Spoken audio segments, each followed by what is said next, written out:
যাত্রায় নেমে পড়লো। অনুপ্রবেশকারী বাঁচাও যাত্রা, रोहिंग्या বাঁচাও যাত্রা। अगर एक भी आदमी का लोग नाम बात गया तो बीजेपी का गवर्नमेंट तोड़ के छोड़ेंगे। সরকার ফেলে দেবে বলছে দিল্লিতে গিয়ে।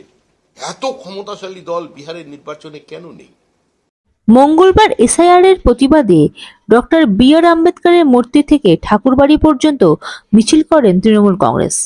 মিছিলের শেষে জনতার সমাবেশে মুখ্যমন্ত্রী কেন্দ্রীয় সরকার ও বিজেপিকে কড়া ভাষায় আক্রমণ করেন। তিনি বলেন, যদি ভোটার তালিকা থেকে একটিও নাম বাদ যায়, আমি বিজেপি সরকার ভেঙে দেব।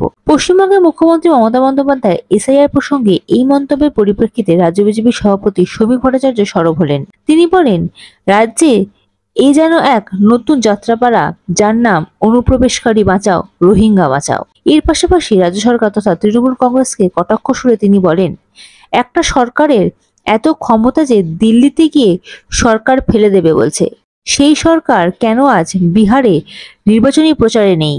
পশ্চিমবঙ্গে তো কোনো কিছু নিরামিষ হয় না, সে বন্দি হোক আর ভোটই হোক। তো যেখানে তৃণমূল কংগ্রেস থাকবে সেখানে একটু হবে। এ দেখুন না, কালকে একটা যাত্রায় নেমে পড়ল, অনুপ্রবেশকারী বাঁচাও যাত্রা, रोहिंग्या বাঁচাও যাত্রা। পশ্চিমবঙ্গে বেরিয়ে পড়েছে, হয়েছে, এটা হবে। ফিরাদা কিন্তু আগে আমরা জানতাম একজন নামাজি হিন্দু, নামাজও পড়েন এবং বিরাট দুর্গাপুজো করেন, সুন্দর দুর্গাপুজো করেন। এখন তো আবার উনি দাওয়াতে ইসলামের কথা বলছেন। মাঝখানে মিনি পাকিস্তান বললেন, এখন বললেন বিজেপি ভয় পেয়ে গেছে। আমি তো ভেবেছিলাম ফিরাদা কি এবার বিহারের প্রচারে যাবেন। তৃণমূল কংগ্রেস দিল্লির প্রচারে গেল, বিহারের প্রচারটাই গেল না কেন? এত ভালো সম্পর্ক। মুখ্যমন্ত্রী যখন ধর্মতলায় রাস্তায় বসে অবস্থান করছিলেন, তখন পর্যন্ত লালু প্রসাদ যাদবের ছেলে তেজস্বী যাদব তিনি এসে মুখ্যমন্ত্রীর পাশে বসে তার সলিডারিটি এক্সপ্রেস করে গিয়েছিলেন। এবং এত ঘনিষ্ঠ সম্পর্ক, একজন আমাদের এখানের উত্তরাধিকারী এই সরকারের বা এই দলের, তিনি তো গিয়ে লালু প্রসাদকে প্রণাম করে আশীর্বাদ পর্যন্ত নিয়ে এলেন।